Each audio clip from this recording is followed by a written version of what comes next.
चला आज बघूया महाराष्ट्रातील धरणे आणि प्रामुख्याने आजची धरणे आहेत कोल्हापूर जिल्हा, सातारा जिल्हा आणि जळगाव जिल्हा या तीन जिल्ह्यातील धरणांचा आपण आज अभ्यास करूया।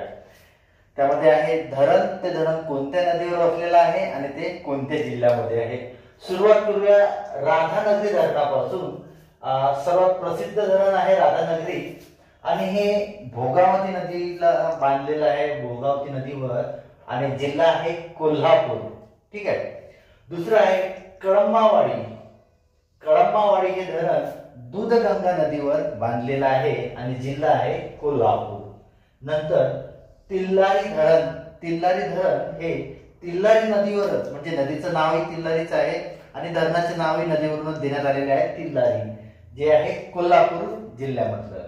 ठीक आहे। आता बघूया सातारा जिल्ह्यामधले धोम। ठीक आहे। वाई येथील धोम धरण जनरली वाईचं धरण म्हणून ओळखले जाते, जे आहे कृष्णा नदीवर वसलेलं आहे सातारा जिल्ह्यामध्ये। नंतर कोयना नदीवर वसलेले धरण म्हणजे कोयना धरण। ठीक आहे। याला कोयना डॅम म्हणून ओळखलं जातंय। आणि येरवंडी डॅम जो आहे येरळा नदीवर, हे झाले सातारा जिल्ह्याचे। आता बघूया जळगाव जिल्ह्यातील धरणे। हतनूर। हतनूर हे तापी नदीवर बांधलेले धरण आहे। वाघूर प्रकल्प हे वाघूर डॅम हा वाघूर नदीवर जळगाव जिल्ह्यामध्ये आहे। आणि सुरसी। सुरसी धरण हे गोमती नदीवर जळगाव जिल्ह्यामध्ये आहे।